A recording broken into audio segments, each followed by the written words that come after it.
আজকে ডুমুর ভাজি করব।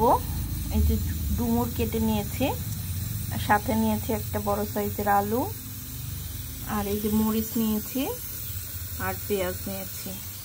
সিম্পল ডুমুর ভাজি আজকে তৈরি করব। ডুমুর কাটতে অনেক সময় লাগে, এই জন্য অল্প কিছু কেটে আজকে ভাজি করে নিচ্ছি। এই যে কড়াইয়ে সরিষার তেল গরম করে নিয়েছি, এখন এতে দিয়ে দিচ্ছি কাঁচামরিচ। ভাজা ভাজা হয়ে গেছে। বাপরে, মরিচ এতই ফোটে। এখন ডুমুর দিই।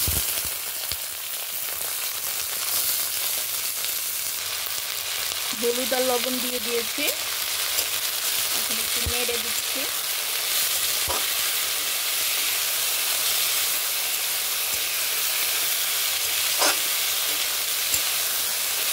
ডুমুরের রসাও অনেক ভালো লাগে খেতে। আজকে ভাজি খাচ্ছি, আরেকদিন আবার রসার রেসিপি আপনাদের সাথে শেয়ার করব। যে কোনো সবজি যদি ঢেকে রান্না করা যায় তাহলে এটার একটা আলাদাই স্বাদ হয়। তো এই ডুমুরটা আমি ঢেকে ঢেকে ভেজে ভেজে নেব। ঢাকনা তুলে বারবার নেড়ে দেব, এভাবে ভেজে নেব। এ দেখুন, হাই হিটে আমি খানিকটা ভাজা ভাজা করে নিয়েছি। হাই হিট প্রথমে দিতে হবে, কারণ প্রথমে লো হিট দিয়ে আবার ঢাকা দিয়ে দিলে একদম তরকারি থেকে জল বের হয়ে যায়, তখন আর তরকারি সুন্দর মতো ভাজা হতে যায় না। তো আমি প্রথমে হাই হিট দিয়ে ভেজে নিয়েছি। এখন আমি এই যে একটু বড় বড় সাইজেরই পেঁয়াজ কেটেছি, কেটে এর মধ্যে দিয়ে দিলাম। প্রথমেই বড় সাইজ আর ছোটো সাইজই হোক, পেঁয়াজগুলো বেশি ভাজা ভাজা হয়ে যায়। তো এখন দিলাম, কারণ এখন হাই হিটে ভাজবো। পেঁয়াজটাও হালকা হালকা ভাজা হয়ে যাবে, আবার ডুমুরটাও সুন্দর মতো সেদ্ধ ভাজা হয়ে যাবে।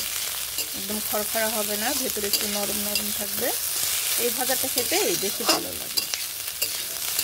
তো এইভাবে আমি খানিকক্ষণ আবার ঢেকে ঢেকে ভেজে নেব।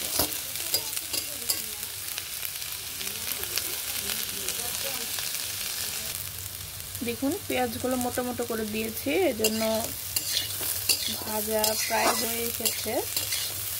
তবে আমি আরেকটু ভেজে নেব, ভাজা ভাজা করে তারপরে নামাবো। প্রতিবারই আমি ঢেকে ঢেকে দিচ্ছি, তারপর আবার তুলে একটুক্ষণ পর পর নেড়ে নেড়ে দিচ্ছি। এইভাবেই আমি এই ভাজিটা করে নেব। এইভাবে ভাজি করলে অসম্ভব স্বাদ হয়। আপনার বাড়িতে তৈরি করে দেখতে পারেন। এই পদ্ধতিতে যদি করেন সব থেকে সুস্বাদু হবে। নামিয়ে নেওয়ার আগে অল্প একটু চিনি অ্যাড করে দিচ্ছি। এই যে চিনিটা মিশে গেলেই ভাজা কমপ্লিট হয়ে যাবে, নামিয়ে নেব। এই যে আমার ডুমুর ভাজা কমপ্লিট হয়ে গেছে। দেখুন, একটা দেখি নরম হয়েছে কিনা।